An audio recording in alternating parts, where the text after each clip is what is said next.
So I went to San Diego Comic-Con. I went, and it was like another convention, you know, like any other convention would be, I suppose.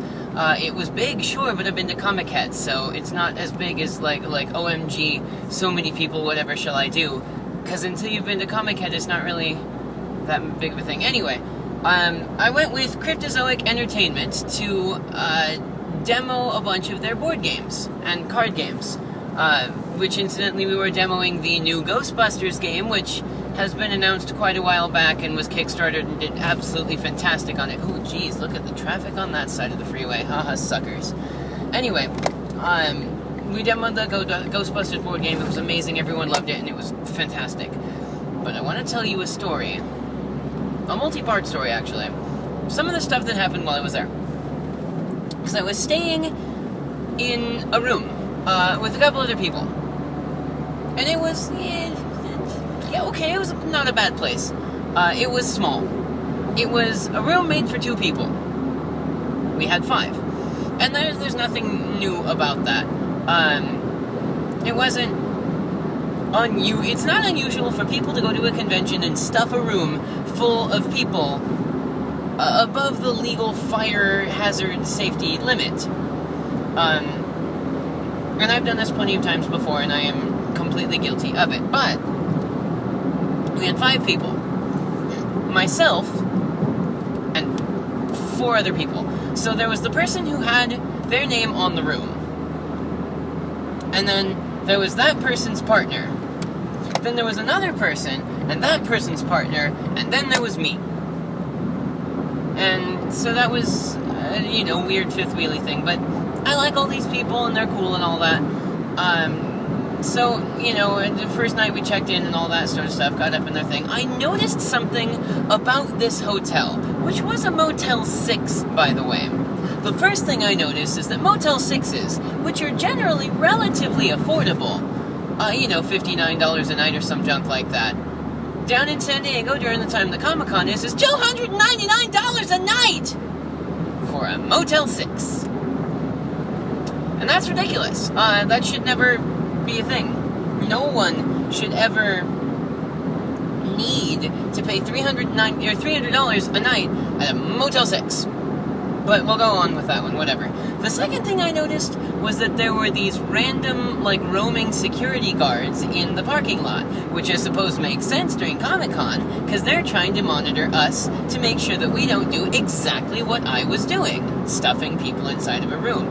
But the extent to which the lengths to which they went to make sure that this didn't happen were perhaps a little draconian. Because every time anyone went into or out of the parking lot, they had their IDs checked. If they didn't have a room key or whatever, they had to give their name, and then they were checked against a list of people that were registered in the rooms. And if you weren't on that list, you weren't allowed to go inside. Now granted, there was access to the back of the parking lot through the parking lot of the neighboring hotel, where there were no security guards. So, many people just sort of did that. Oh, hello, traffic. Thank you for slowing down so suddenly. But anyway, so we would often just go through the back that way and all that. But there was one night of the four or five or whatever that I was there, that was a particular problem. And so I will walk you through this story as it happens to me, so that you get the full flavor, the full experience of this. So, I came back with... Okay, so there's couple A, and that's the one that has their name on. And then there's couple B, which doesn't have their name on. And then there's me, which also does have their name on. So, couple B and I came back from the convention on the shuttle. And the shuttle dropped us off. Now, we had a key, but the owner of the room from couple A had at some point gone down to the front office, said that they'd lost their key and needed a new one so that we could have more than 2 keys, because they registered the room for 2 people, which makes sense because it's a queen-size bed. 2 people could sleep in it. So they got 2 keys and 2 parking passes, which was all that we thought we would need. Unfortunately, when this person went down to get the key, the second key, they deactivated the other keys, I guess. Because whatever happened, when we got back, we went through the little, like, back way thing, and we walked up the stairs, and there were 3 of us, obviously, going into a 2-person room, but since the security guards were down on the bottom floor and we were up on the 2nd floor, they didn't see us or something, I guess. So we tried the key, and it didn't work, and we tried the key, and it didn't work, and we tried the key, and it didn't work. And so we were screwed, because the only other key that worked was with couple A, and they were still at the convention center, which was 8 miles away, which on the shuttle takes about 40 minutes to go. So, we called them up, and they were like, oh yeah, well, we're getting on a shuttle right now. We'll be there in a little while. Which really means we got on the shuttle a little, or rather, we're probably not on the shuttle yet, because the line is so long. And when we get on the shuttle, it'll take us another until tomorrow to get to you. And it was about 10 o'clock at night at this point, so as we're walking back down the stairs to try to go out the back, a security guard rolls around and is like, hey, are you guys looking for a specific room? And I knew that none of us were on the list, and if we were, like, you know, carded for it or whatever, then we would be placed on, like, the watch out list or whatever. So I said immediately, oh no, we were just trying to meet our colleague here because we have a meeting to do. But she's not here right now, I guess, so we'll meet her later, and we're going to head back to the convention center. So they let us out without asking, you know, what our names were or any of that. And we got to the bus stop. And across the street from this Motel 6, there is a steakhouse. And it says steakhouse in the name, so you know that it is expensive. So, you know, what are you going to do, right? But I was hungry, and so were my colleagues. So we decided maybe we'll go inside and we'll get like a plate of fries to share or something. But it's a steakhouse, so we know that it's going to cost $1 trillion, so we want to go in and see whether or not we can afford it. But the issue with this place is that it has a table fee. So if we went inside and sat down, we would be charged money just to sit there. Great. So we went inside, and there were 3 of us, and we were all wearing the same t-shirt. And, you know, it was good. And we went inside, and the lady at the thing was like, hey, how many is your party? And I said, well, I just want to take a look at the menu right now. And she goes, okay, well, we can get you seated if you'd like. You know, trying to milk that money out of us, right?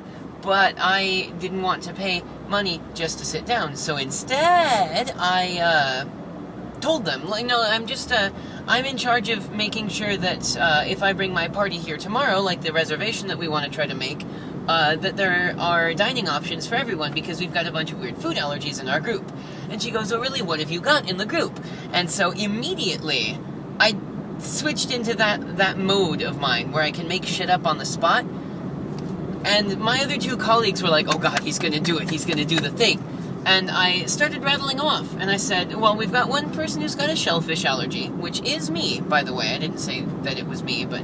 So we got one person who's got a shellfish allergy, we've got one person who's got a gluten sensitivity, there's a dairy sensitivity, there is a capsaicin allergy. And the lady was like, what's capsaicin? And I was like, capsaicin's the thing that makes peppers hot. And a guy pops out from nowhere and is like, oh yeah, we have a lot of, like, pepper stuff in our food and whatnot, but I know we got stuff that doesn't have peppers in it. And I was like, okay, rad. What else have we got going on? Well, we've got one girl who can't eat seafood because it just makes her feel ill. And then we've got one guy who doesn't eat meat, but he's a vegetarian, but I guess he's pescatarian because he can still eat. And, you know, at the same time I'm rattling all this junk off, I'm looking at this menu to see if it was, you know, cost effective for us to sit down and get a plate of fucking fries. And it was absolutely not. Because the appetizers were like $15. And that's really expensive. And I didn't want to pay that kind of money and also have a seating fee. So, you know, I was like, well, okay, well, it looks like we'll have stuff that we could eat here. I'm looking to maybe make a party of 8 or so. What time can I call tomorrow to make a reservation? And I said, oh, well, we'll be in at around 4 o'clock or so, and I took their business card and a copy of their menu and all that. And I was like, well, fantastic, maybe I'll see you guys tomorrow then, I'll give you guys a call. And they were like, yeah, wonderful, we look forward to seeing you. And I walked out, and my colleagues were like, dude, what the hell? How did you spout off that, like, list of allergies and weird food junk and not even trip up once? I was like, well, it's kind of what I do, I guess. I lie to people. Lying to people is my jam. So we went back and we sat down on the bench and waited. And waited and waited and waited and waited and waited and waited and waited.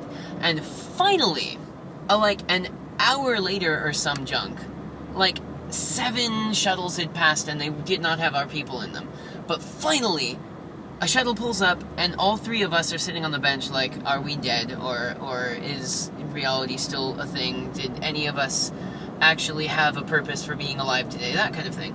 And they pull up and they get out and they're like, okay, we, the 2 of us, will go in and check to see if our key works. And if it does, then you guys can come up. And so they went up and they checked the key and it worked and they went inside. And we got the text message. It was like, okay, come up. So we got up and started to walk around the back, but the security guard in front, who was like sitting right next to us for basically the entire time, stopped us and was like, hey, are you guys going in to stay in a room tonight? And I was like, and at that point, one of us, because we had 3, one of us just kept walking and went like out and around the back. But the 2 of us that were still there, I had to make up something for us. And I said, well, I'm not staying. I'm just dropping off my bag because it's got documents in it. But one of us, or one of the people in the hotel room is switching out with another person. So this guy is going to take the place of the guy who has his name on the card. And he said, oh, okay, that's totally fine. What's your name? And, like, got his name. And he made us go into the front office so that we could switch the names out. So that, you know, they could take a copy of this guy's ID and all this sort of junk there. And it was really, like, over-oppressive, I guess. But as we were doing this thing, we walked into the front office and all that sort of stuff. And a couple minutes after, while we were in the middle of the process of getting the names changed, this guy, this stupid security guard, he walks in after us and he goes, hey, just to let you know, like, these 2 guys walked into the parking lot and this one's not staying, but this one's changing his name. And the people behind the desk were like, yeah, we know. They told us. And this guy's changing his name right now. Get your big-headed security guard ass out of here. And this security guard was, like, you could tell that he was one of those people who thought so highly of himself because he had a fake badge sewn onto the side of his fake uniform. But he wasn't a policeman, and so he couldn't legally force us to do anything. But even so, like, you know, ID checks and all that sort of junk, it was like, well, we will indulge him because he couldn't arrest us if he wanted to. But he could also cause some trouble, and we might all get kicked out of the room, and we don't want that. So we got him onto the thing, and I let everyone know, like, no, I'm not staying tonight, I'm just going up so that we can have a meeting, and then I'm dropping this stuff, and then we're leaving, and, I'm leaving, and that's it. Now, one of the people from couple A was leaving for good that night, which is why we were able to get the name changed. And he was going to go back or whatever. But then there was me trying to get up there as well. Now, the 3rd person in my group managed to somehow, like, slip inside while nobody was watching, so they were safe. But then there was the other guy and me. And they watched us go up the stairs, and they watched us walk inside. And it was like, well, if I don't leave, and have them see me leave, then they're going to come up and check on it because they're being all Spartan and Draconian and that sort of junk. And they want to make sure that only the people in the room are supposed to be there. So I need to make a big show of me leaving, but then somehow getting back. How are we going to do this? The answer came in a stroke of what I will call genius, but what I will also call poorly constructed genius. Sorry, there's something in my teeth. So, the guy from couple A was leaving that night, and I was supposed to be leaving as well. So I got into the car with him, we loaded some stuff into it, and we left. And a couple minutes later, the other girl from couple A, who still had her name on the thing, and had an empty car, went out and told the guy at the front gate, I have to go out and grab something from 7-Eleven. I'll be right back. And the guy was like, yeah, totally sure. And when you leave and when you come in, they, like, shine a light in your car to see how, like, what other people are in there so that they can check their IDs and all that. And I don't know if that's legal at all, because not even the police are allowed to ask for ID unless you're being detained. But, whatever, we'll go on with that. So we know, right now, that when we come back in, they're gonna check to see who else is in the car to see if they belong there. And I couldn't hide in the back seat of the car or whatever because the car is completely empty. So we got to the 7-Eleven, and I switched cars, and the guy from couple A went home, and I got into the trunk of the girl from couple A, and was just dead silent the entire time. And we drove back. And we got to the front thing, and they checked, like, the guy, made her come over, and he checked her ID. I was like, oh, you left, did you get what you needed from 7-Eleven? And she was like, yeah, totally, and held up a bottle of soda or whatever. And he said, well, do you want to park in the same parking space, which was right next to his little guard station? And she goes, no, I'm just going to pull around into the back, that'll be fine. Because, if I popped out of the trunk right next to this dude, he'd be like, okay, something fishy is going up. And we couldn't have that, but he got hella suspicious. So he sort of followed her around the corner and got to the, like, parking space that she pulled into. And so she slipped the keys to me, like, popped the trunk, slipped the keys in, and shut the trunk again. And I was left in the trunk, and she sent me a message like, I will stand out on the balcony and pretend to be on the phone so that I can watch this guy and give you info on when it would be safe to, like, swip inwards or whatever. And I was like, okay, totally chill. Now, at this point, I had not only changed my shirt and taken off my glasses, but I was also wearing a hat. Sorry, the sun is, like, directly behind the camera right now, so I'm going to hold my hand up so that it doesn't do this anymore. It's actually probably okay, but I'm going to do this anyway. So, I was wearing completely different clothes and a hat so that it would, like, shade my face and all that. But we got into the thing, and she went upstairs, and she sent me a message. She's like, okay, he's out of sight, go. So I popped the trunk, slipped out, closed the trunk just as another security guard walked this way, and I walked right, like, this direction behind him so that he didn't see me. And I went up this set of back stairs, and I came around the corner, and I saw the security guard that we were worried about, and he was just, like, walking out from under the thing where he'd be able to see me, but his back was to me, and the girl was out on the balcony right in front of the room, and was talking on the phone, and she, like, nodded to me, and it was Metal Gear Solid style, where I, like, ducked and crept along under the wall, and slipped into the room just as this dude came back into view. Okay, perfect. I don't have to have my hand up anymore. And I ducked and rolled into the room, and it was fantastic. And we got there, and it was great. And I got inside, and we closed the door, and then Sarah, the guy was, like, apparently really super hella suspicious again, because he was watching the girl on the phone. And then she, shut the phone and stuck it back in her pocket and came back inside. And once the door shut, everyone was like, okay, nobody leaves this hotel room. This hotel door does not open again until tomorrow. Because if it does, they will know that something suspicious and fishy is going on. And we can't have that. So for the rest of the night, nobody left the hotel room, which was perfect because everyone needed to crash anyway.